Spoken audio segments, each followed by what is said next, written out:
Previously on Fasrcape. Hello, and welcome to the last filmed episode of Fasrcape. I'm David Kemper, the executive producer who happened to write this episode just by luck. Yeah, the other episodes are being played out on a street corner. A guy with an accordion and a monkey. That's the mythical unseen season of Fasrcape.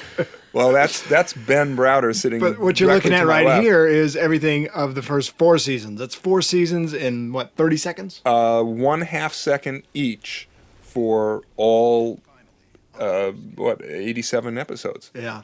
This cold open. Well, wait, hold it. Hang on, no. This What is about cold, this woman here on our left? This beautiful woman. No. We're saving her the best for last. She Okay. gets to talk in the fourth act.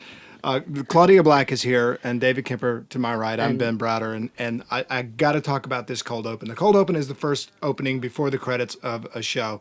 And this is my absolute favorite cold open. It's put together by Andrew Prowse, written by David Kemper, and executed in probably a consummate Farscape fashion, I think. But Nick Holmes and Yep. Deb Peart. Yeah. But this cold open actually jumps backwards, forward, and sideways in time while condensing what was originally probably 15 to 20 pages of exposition into an appropriate and interesting, quick set of scenes. What Rockney S. O'Bannon, creator of the series, and I talked about what was Farscape going to be. And Farscape was going to be Star Trek. I worked on Star Trek Next Generation and Voyager, and I always liked the time travel. It's been my favorite science fiction theme. And we felt that Brandon Braga and the team over in Michael Piller owned time travel, and we decided... Careful what you say, because, you may be looking for a job. I am looking for a job.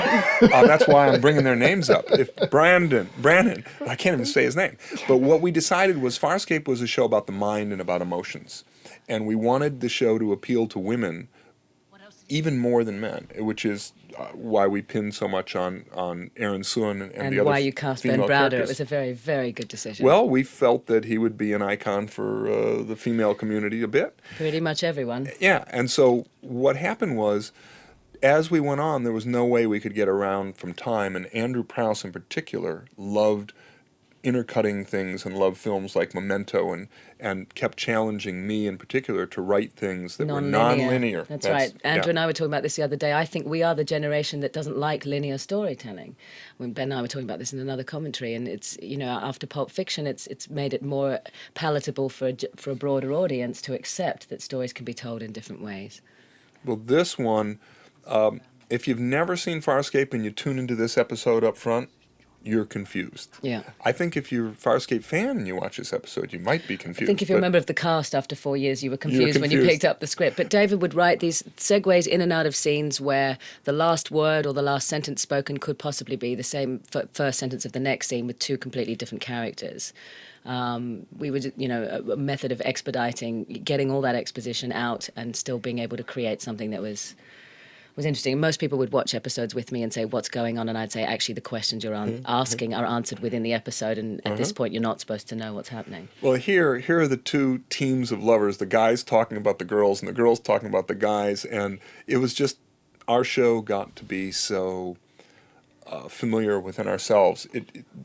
What we were proud of was none of these science fiction or space shows had this kind of emotion between a man and a woman, or best friends. They would talk about the Geiger counter and the metallurgic content of the planet they were going to land on, but not about their emotions. And this whole episode is really just about emotion. Yeah, because even while we're talking about interstellar war, we're really talking about each other. It's kind of a reality show. It's like Big Brother. You've got a bunch of people who've been thrown into a space together, and any given time you can catch either blokes talking about girls or girls talking about blokes. And we all waited to be voted off the ship. And there was at one point a shower scene with 2 girls. There was Zan and Erin very early on in the first season. Well, someone asked me a long time ago, it might have been Claudia and I did Comic-Con like 4 years ago, but they asked, why did you put sex into Farscape? And I remember my answer kind of came out before I could think of it. I said, well, can you imagine being on a ship for 4 years, trapped, young, beautiful, hormonal. And the chicks are always so hot in space, let's face it. You bet. I've always wondered why anybody would take sex out of a story. Why not take sex out of life? There was a great quote in an you're interview. Southern, and that's They had an interview with Sharon Stone in a magazine that I read recently, and they said, and finally my last question, why does sex sell? And she said, because it's so rarely given for free. ooh, that's good. And on that point, here we have Sokozu now quite obviously paired with Scorpius. This is like the Well, this was this episode in putting it together. We had Crichton and Aaron, Dargo and Chiana coming back together, and Scorpius and Sokozu, and all three couples were going to be disappointed at the end of this particular episode. Very much have to say that this episode, Farscape was designed and... Sorry, did you see the Dear John? The Dear John on the bomb? That's a nuclear device. In the episodes previous to this, there was another nuclear device, which both of them have titles from Dr. Strangelove. I was just going to say, Farscape was designed to end after either season 5, season 6, or season 7. So to clear up a misconception where everyone said, you've ended the series with the two people in some kind of jeopardy, this was not supposed to be the ending. It was this opened it up. I mean, your imagination goes to what Scorpius and Sokozu are going to end up doing together once they get blasted out of the airlock. The mythical 5th season, which we cannot talk about because we've done the miniseries where we sit here in summer of 2004. We completed the miniseries, which will air in a little bit. And a lot of what season 5 was going to be is in that, but not, we couldn't get 22 hours, obviously, into 4 hours. But this was setting us up for a fantastic, fantastic season 5. And you'd always said to me that you had an image in your head of how the whole show, the whole story was going to end. Yep. And, I mean, it must have been disappointing for you when you have it all worked out. Each season, you've got to find a structure for the season itself as a standalone season, and then as the arc of the series itself has to be able to go forever or finish at short notice, and short notice was certainly what we got. We pulled it off in the miniseries. Short notice? They told us after we finished shooting this episode. Yeah. We had already finished look at the special effects. These are the special effects pioneered in what was the middle look at the princess, the Jakench cockpit sequence where Crichton gets blown out, and we started using space walks. There's a great outtake from this sequence where I got smashed in the head by the door. Everyone thought it was that's hilarious in the goof reel. It was so funny. You got hit pretty good. Yeah, nyuk, nyuk, nyuk. Well, this, to put an overview that we can talk about as it goes, an excellent episode, in my view, was Dog with Two Bones, which I think has been chronicled, and you guys, I believe, did a commentary for it. Yeah. That would be termed the most difficult episode I've ever written of any TV show, because of the pressures of trying to make the third season ender so fabulous. And Crichton had to choose between going home and the girl, his two dreams. He wants to see his family, he wants to go back to Earth, but he loves this woman. And in Dog with Two Bones, he realized this might be an impossible task. This episode was designed at the end of season 4 to make him act upon the decision he had to make. He had to choose one, and it was going to be a definitive choice. And that's the whole theme of this particular episode, as well as spinning it forward in terms of their relationship. Obviously, there are some very personal things that come out between them. And in the previous episodes to this, Officer Sun has learned that she's... Bad timing. Yeah. Well, that says it all, doesn't it? Well, the original title for the episode was the working title was different. And as we were working on the piece, the recurring thing that we recognized in the script while we were working on it was an issue of timing. And it's interesting in regards to the story arcs between Crichton and Aaron that everything is about timing. They should have been together long, long ago, but the timing wasn't right. So and Crichton says several times throughout the series, the fates just keep pulling us apart. And Dog with Two Bones, Aaron decides, well, let's put it in the hands of fate. Let's take it to a coin toss, and if we're really meant to be together, then we will be. But there's always this issue of timing that gets in the way of the two of them being together. And then the bad timing serves as a metaphor for the entire series. That here we are telling the story where we really want to launch into the last act of the larger story, and our timing was such that we didn't have the funds available to do it. It's really interesting. You guys, as you're talking about timing, I was listening to you, and something just went through my head for the first time. Now you're thinking? Yeah, now? Well, I've had some sleep. I've slept for a year. Go on.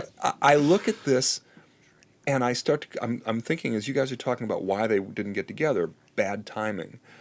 And I thought, Rockney O'Bannon, creator of the series, always wanted Crichton to be everyman. He wanted him to just be the average guy. He happened to be an astronaut and very smart, but he still was a human who grew up on Star Trek and McDonald's. And he wanted Crichton to reflect what the best of humanity was in this other place. And I was thinking, the reason they weren't together, as you guys were talking, it was bad timing, but it was the woman, Erin Sun, had absolutely no capacity to understand what living in a picket fence house in North Carolina and raising kids and dogs. She was a wild animal that didn't have any concept of the civilization that Crichton knew. And as you guys were talking, I thought, wait a minute, this guy, he waited. He could have easily walked away from her, said this is too hard, but he knew he loved her.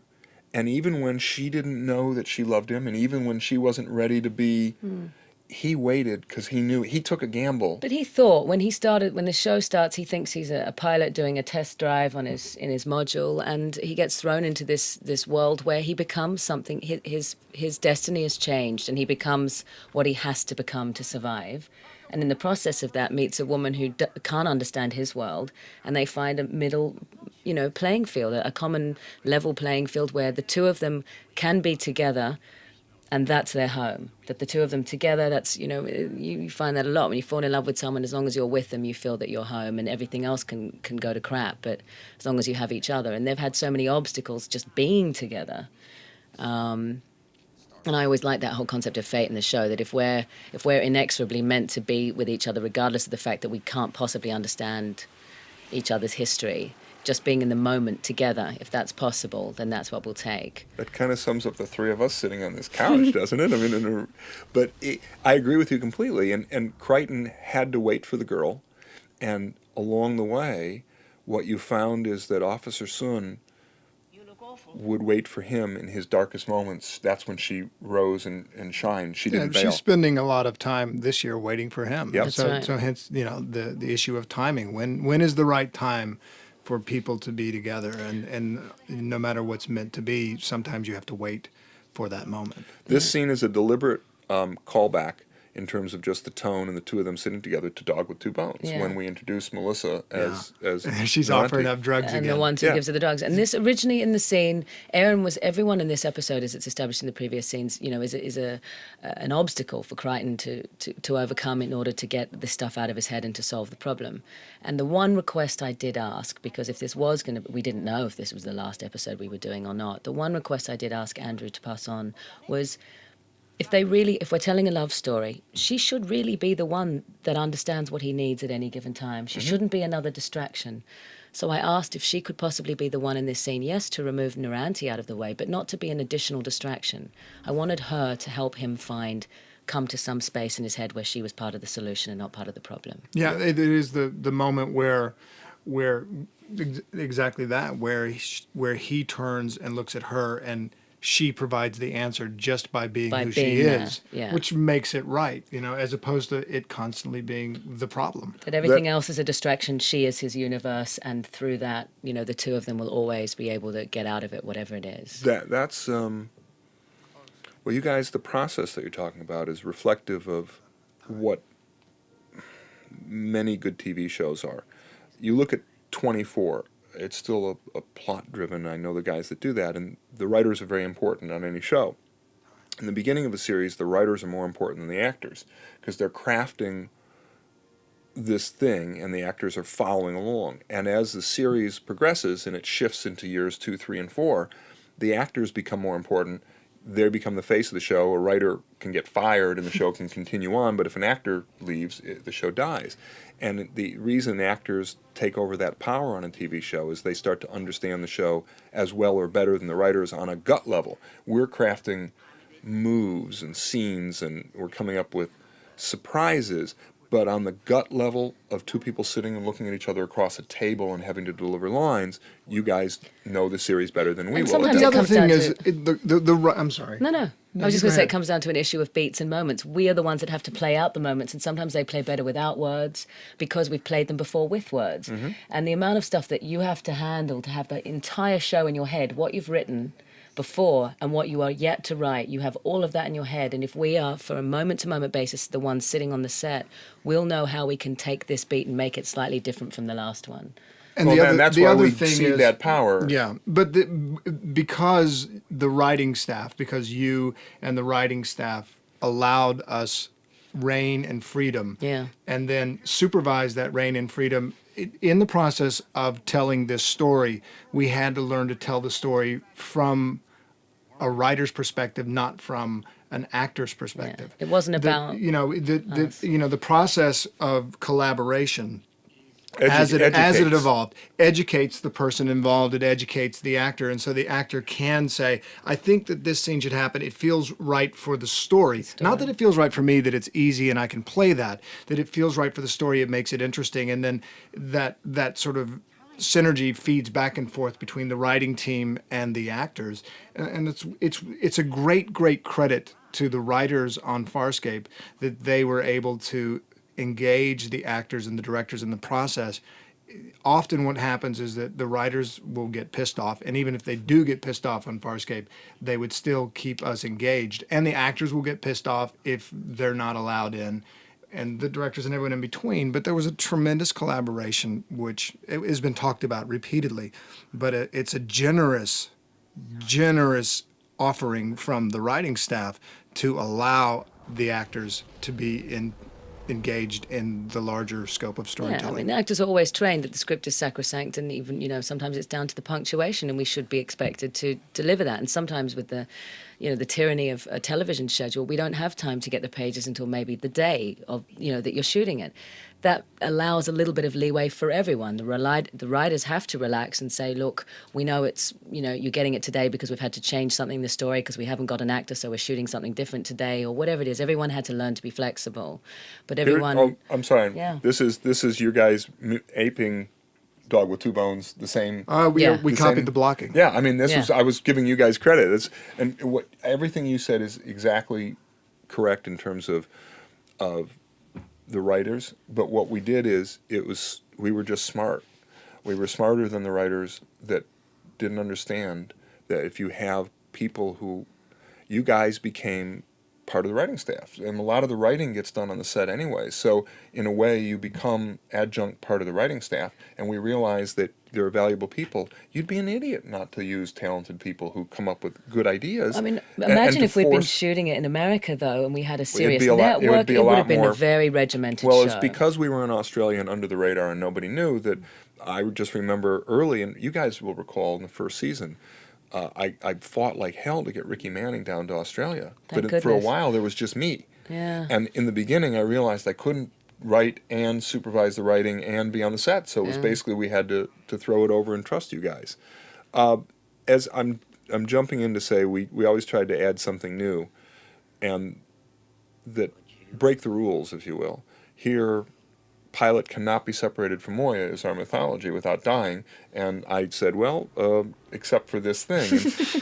And we're laughing together as the three of us. But what it is when we all meet each other, you don't tell each other, you tell each other the truth when we meet each other, but we don't tell maybe you don't know my whole backstory. You don't know what my parents went through, and then Like Sikozu, what I haven't told you is that I'm a robot and I'm also a bomb. I can make things explode. Exactly. I didn't know that until I walked onto set today, but you don't know this about me. I'm not just a plant. I can go invisible. I can climb ceilings and and have I super can speed and super disappear. strength, and I can read your mind and I can influence the course of time. But they don't tell these things to other people, and so Pilot, wouldn't say, oh, by the way, yes, you can sever my body and pull me apart. So I just thought, well, here's something new that will surprise people. Here's the callback to, this was the first season, end of the first season. Shot through a wormhole. You reading into a tape recorder, yeah. Yeah. This was right before you and Dargo jumped out in Family Ties, and we wanted to bring it back. And It's a good thing I got some more batteries from that when we went back to Earth. And we, of course, used the beginning, My Name is John Crichton, which was reflective of the main title that you and I, proud to say, worked on for so many different years to make work. Yeah. Ah, perhaps the best scene in the... Wayne's last day of work on the series. Explain that one when you get home. What'd you do today, honey? Well, I was in a big bunny suit having a fight. That was right outside the production office. Right outside our offices. When I thought of this idea, I was a bit tired, and I didn't have the two colored suits. I said, I need something that's so outrageous for this. And I said, how about them in a bunny suit? And I just wrote it on the piece of paper, and I knew that if you guys would either say, no, we're not going to do this, it's ludicrous, or that you would hit a home run with this, because it was just so much fun. It's one of the things I love most about Fasrcape is the Harvey scenes. The extended version of this scene is hysterical. Yeah. Yeah, that's It's an something. entire That's something witty our riff on Easter. Our producer should look at, getting that one on the end of this, flashing this scene up. I mean, it serves so many purposes. One of the hard things in season 1 was just the conflict between Earth Boy and aliens. And even though we solved that very quickly with the translator microbes, you've still got the issue of pop cultural references. So we can go to Earth and we can learn English very quickly, I might add. That's great. And a Harvey scene allows him to flip 180 degrees what he's doing. Yeah. So dramatically, they're really interesting. Now he's changed his mind. Yep. Well, he's got a voice in his head. It's almost his conscience. It's really just Yeah. it's that little thing. Should I buy the become his should I buy internal the dialogue. Porsche, or should I get the family car? And here's the thing: you see shows like 6 Feet Under now using the same device. You know, we started using it, and I don't know if anybody was using it before we were using it, but now 6 Feet Under, they talk to dead people all the time. Yep. And it's becoming mainstream type of entertainment. When we Joan first of Arcadia did it, now you're talking to God each week. yeah, and when we first started doing it, people said, "What are you doing? He's talking to who in his head?" And the audience is much more. But it's a good bet that nobody copied us, because nobody saw the show. And does anyone want to comment That's on the this scene? This was reshot, wasn't it? Wasn't the first version not kinky enough, or well, was that yeah, in another episode? Look at this shot Of selection Bracco though. Look at the watching. reflection. Fantastic. It speaks volumes. The reaction machine over there watching these two kinky individuals, and his jealous reaction. I know, is fantastic. And he does a fantastic. beautiful reaction in the mini-series, which hopefully you will have seen by the time you hear this commentary. And if not, you know... Go out and buy the DVD. Go out and get it. And David Franklin's reaction to what's going on when we're in a fountain, it's just gold. Well, Look at this that. I called. We both know Wayne, and we both know Ray Lee really well. And I called Ray Lee and I said, I want to do a sex scene. You don't take off your clothes, but I want to do some kind of sex scene with Sikozu and Scorpius.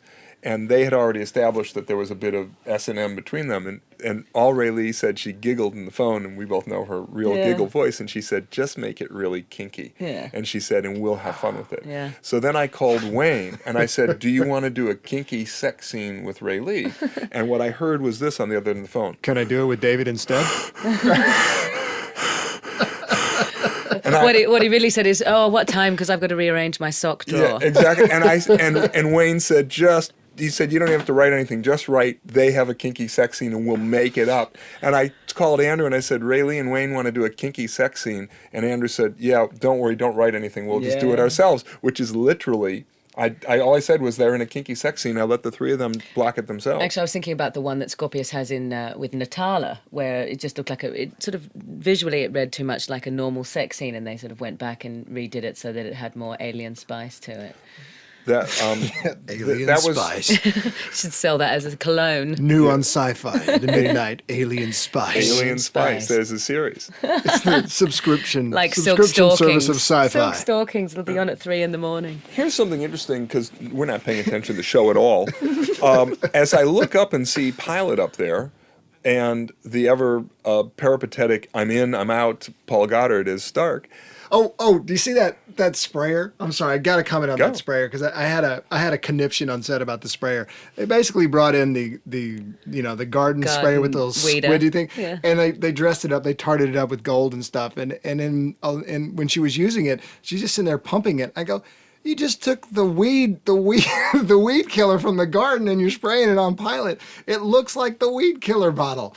You can't show it. So Andrew Prowse in the edit has cleverly hidden the fact that she's actually going squitch, squitch, squitch as she's majestically I remember you spraying the did that solution. in the first episode when Aaron The fork. gets out with the fork. Oh, And the was like, fork. "This is an earth fork. Come on, we've got to have some kind of Oh, eating yeah. I was going to say the same utensil." thing. Yeah. So Yeah, it's, and in the great episode thing one. about Ben the was he first would always and last episode, I'm bitching about the props. no, but Well, this when is- it was important. Well, for $2,000, right. Exactly. Yeah, but the interesting thing is, for a guy, it's kind of like Rain Man. For a guy that had no clue what the series is about, but props, you knew. I mean, there was no problem with I know props. this is the wrong prop. This fork has three. How many matches? Not How two, many not two, matches? It's three. Here's something. But 2 + 3 is 4. I mean 5. As we brought ourselves back to the show before that, and I was saying I looked up and there's Pilot, and what went through my head instantaneously was, this show's obviously being told from the perspective. Got to give a shout to Dave Elsey for that third eye on Naranti's forehead that glows. God, that's so seamless. But what you have is a series that's told from the human's point of view, so we want to skew it that way. Look at Pilot has to make a decision that could threaten his life and Moya's life to help Crichton get what he wants.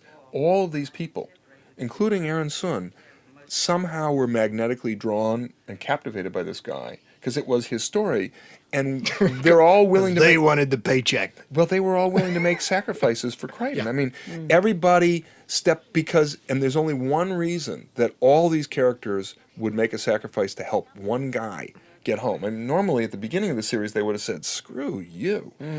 The reason that they did this is because time and again this guy sacrificed himself for them. How many times did Crichton selflessly do something and say, "We cannot leave without protecting the weakest one of our group," and they're repaying the favor now. And also, all these characters, they're all tied to each other. After everything they've been through together, they all wanted to get home. That was their common purpose, except that it would separate them eventually. They're stuck together. They learn to live like a very dysfunctional family. But they're all tied to one another. They're all linked like a chain. And if they drown, they're all going to go down together because they're chained together. And, to see all these characters, the way that they've developed after all these years, the things that Dargo and Chiana have been through, and It's a family. It's is. the same way that we've all become, the makers of Farscape have become a group that celebrates each other's births and weddings and things like that. Different hairstyles. David, don't ever go back to the ponytail, ever. I will never go back to Ever. the ponytail. That's Ricky Manning's domain. I will never cross into that domain. I'm just trying to keep it Ever all on again. top of my head. What I was going to say, looking at the scenes go by, Chiana, poor Gigi, we had her going blind. We had her having premonitions as I was just watching that sequence. This episode was always intended to push her blindness to an extreme, which it does at the end of the episodes. At the end of this episode, she's blind, with the idea that we would resolve that early in season 5, which of course didn't happen.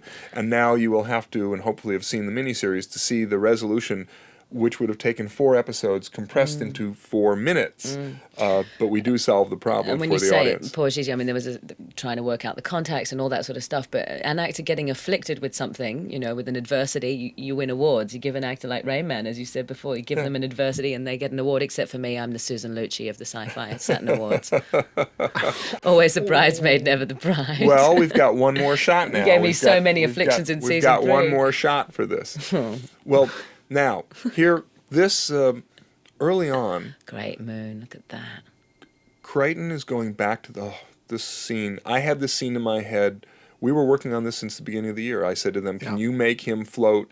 And the phone call that you make to Kent McCord, we shot Kent's half of the scene during the shooting of episode 13, Kansas. Yeah. We had to construct that set, and we shot Kent's side, the picture that Dad left on the moon of the family. And some alien little mice has chewed the corner. Dad couldn't even take a real picture up he had to take a chewed picture. And once we wrote that, Ben and I sat down to look at Ben's side of the thing 5 months later, and we were locked into the dialogue that I had already given to Kent. Things had changed in the next 8 episodes, and we were trapped and had to jigger it around and really work hard to make that dialogue, Ben's side of the scene, work. Which company did you use the phone card to call home? I don't know. I think it was Pilot Tel. That is amazing service. Pilot Tel? I'll tell you what. It's well, I mean, you can do But anything. it's really expensive to get a really bad rate. Yeah, it's like $17 a second or something to call home. We had to sell everything on Moya to But sort of get enough do you coins. know for that's so gold. funny? But, when you're And the shooting a spoof scene version like is this, he would have called collect. From the moon. We have a collect call from the moon. for Yeah. Mr. Crichton. when we were shooting this Can we scene, do a though, spoof? you think about how difficult it is to write a scene like this and then separate it by 5 months of shooting. When we're actually shooting the scene, and I'm standing out there with there's wind blowers blowing to give a strange effect. I've got a fan in that helmet, which is buzzing in my ear. And about 75 feet away, I've got Michael Ferranda, Bubba, the first AD, screaming in his Australian accent over the top Kent McCord's lines. I love you, son. I love you, son! Kent did a great job Kent on did his a great own. job. Kent did a great job on his own, but I mean, I can't hear anything. I can't. And all I can hear is this mad screaming Sicilian Australian over in the corner, and I'm doing this really sensitive scene with Dad. Yeah, and this scene, well, it's how the filmmaking works. I love this scene because the two of you guys, this is closing the hole. Isn't it? He had to give up his father and everything he knew to choose the girl. For some stupid girl. No, I look at it. I think I asked you. I said, what would you choose in real life? Did I ask you this? Yeah, It's that probably. bachelor party. The Debbie or the Porsche? Yeah. Debbie Yeah, the Porsche. and the what Porsche did Debbie. and do you remember your answer? The Porsche. Do you remember your answer?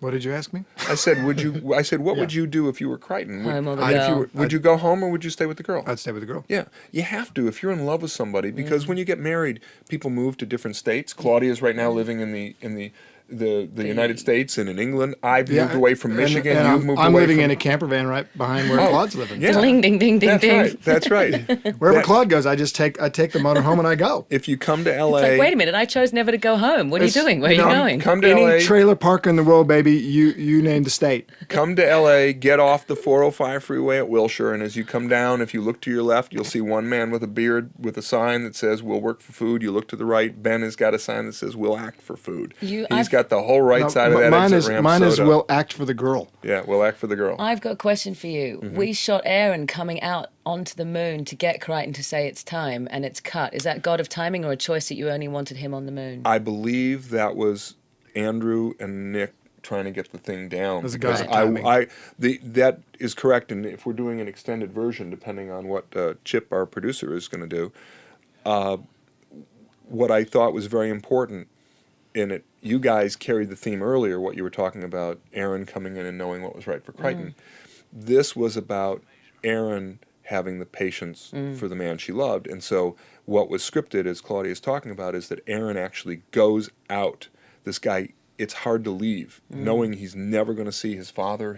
Look at these two men, beautiful acting. And Pilot is dying. And Pilot's dying, and Aaron's got to hold this thing together, and she's got to balance, how much time do I give this guy to grieve his loss, and when do I snap him back to action? And so she went out, and I thought it was important for her to go out and actually physically guide the man she loves back and take control for a while.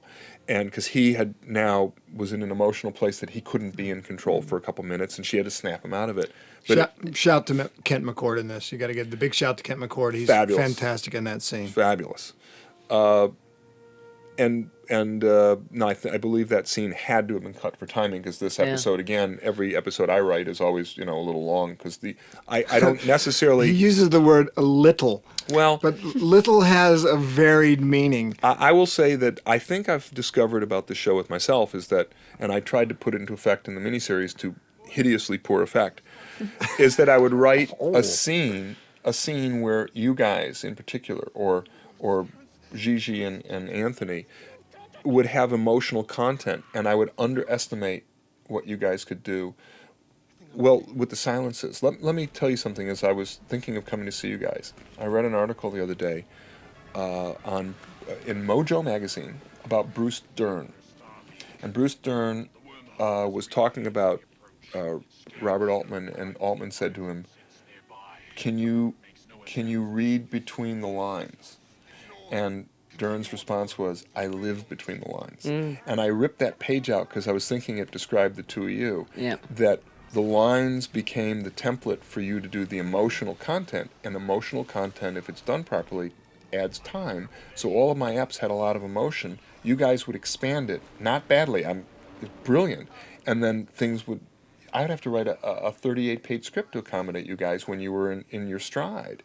And that's what you end up with, is those silences that you guys play so brilliantly are what made the audience fall in love with the characters, I think. Not necessarily the dialogue, but the passion that was brought between you. I mean, we're very lucky, though. I mean, I think Ben and I have talked about this before, but perhaps not on a commentary. Getting chemistry between two actors is no mean feat, and it either works or it doesn't. And we were just, I don't know if it was serendipitous, it just worked. I went and did the audition to meet Ben. My primary concern of doing what could have been, I didn't know if it'd go for 2 minutes or 2,000 years, the filming, but I needed to be able to work with the lead actor. And I knew from the second I met him that we were going to be fine. I didn't know we'd be sensational, and I think that we were on our days, even the stuff when the camera wasn't rolling, just the way that we interacted and the way that we worked together. Yeah, especially when the camera wasn't rolling. Great stuff. Great stuff. I think most of the good stuff was when the epic. camera was in the lunch line. Now, the stuff I saw on the lunch line was so much better than anything we captured on film. On the lunch table. Well, but I was going to, as Claudia's talking about that, I remember Ben called me. He had gone to Australia to read. I was still home doing writing, and Ben called and Tarak and I and said, I just read against, we'd seen hundreds of women and didn't like any of them.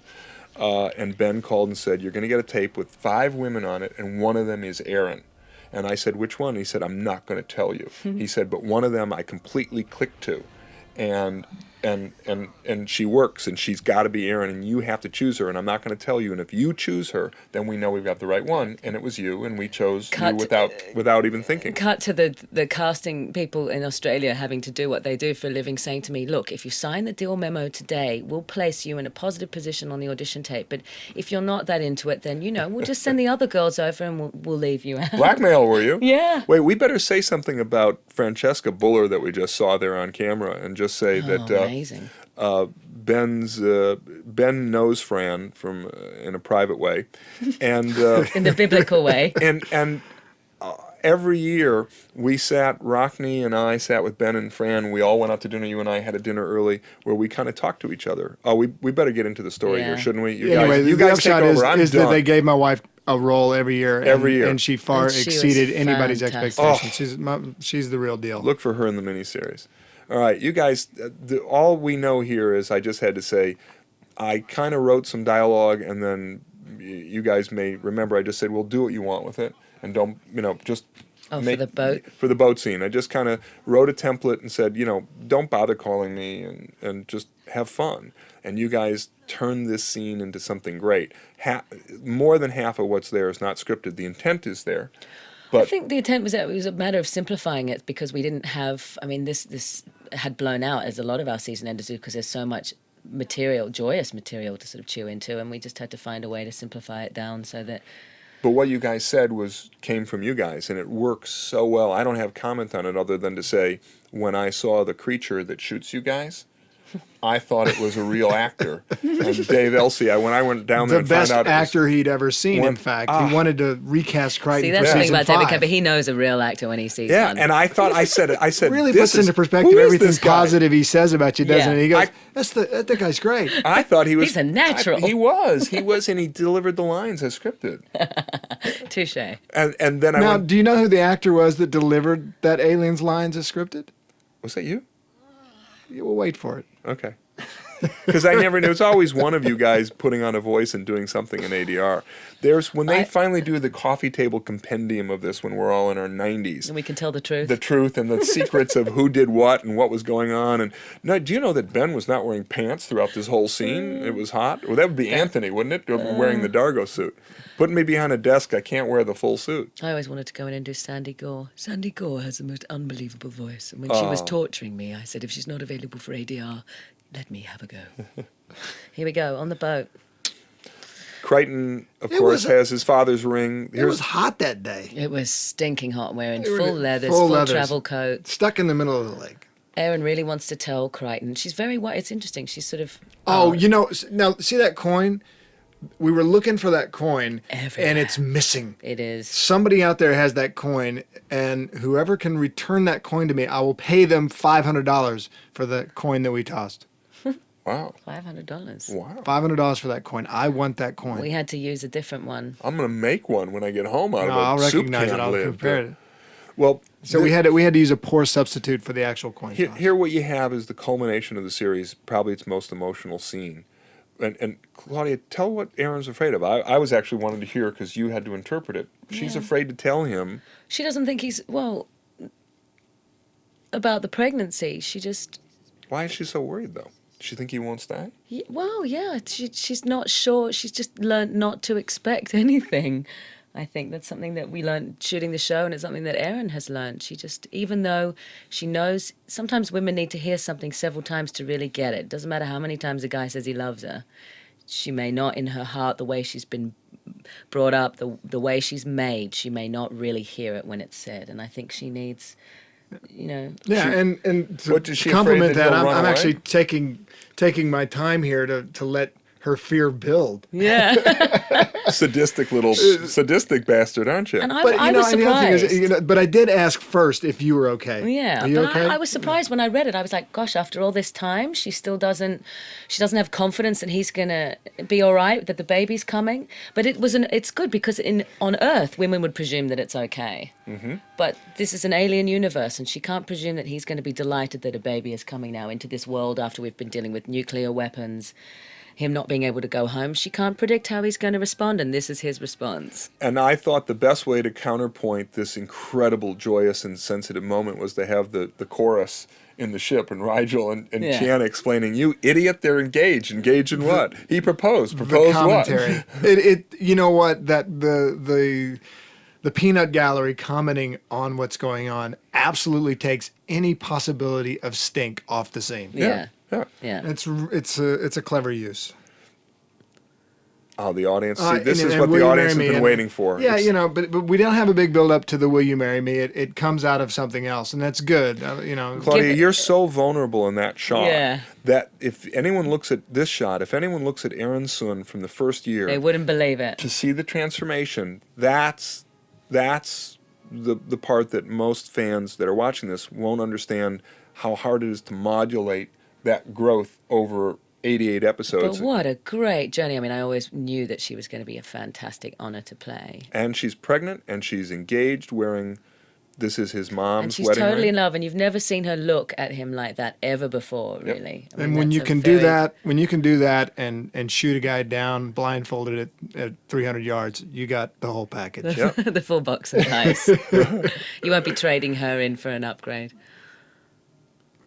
You know what? I really love how now that they're together for the first time, how they respond to the next threat, which is going to arrive. Exactly. This was a decision that I was I was proud of that we made.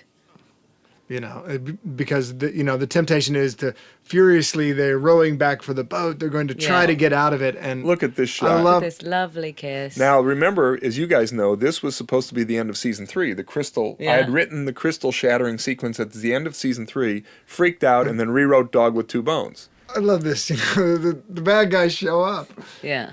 Always. Always. It's It's like they know the drill. There's always something wrong. There's something wrong with Moya. Well, There's this is something now. coming. That shot is the beginning of season 5. Right. This is season 5 now. What you're seeing is a Okay. character. Here's the voice. The actor doing that voice. This guy, I thought that's That's me. Yeah. that's what I thought. And the other one's Direction of the Bubba. ship across the water. Yes. And That's And that's Michael. Bubba, That's Michael Michael Ferranda, our first and AD. this decision of Crichton and Aarons, it's like we're finally together. We've come through hell and back, And now we're being exposed to what? and they just decide, you know what? this is season 5. It's always been about us. We can't run. You and your timing. She could have picked a guy with better timing. Our heroes. Quiet, no sound effects, just a score, impending doom. This is the first minute of season 5. And the best scream in Farscape history for sure coming up in a moment.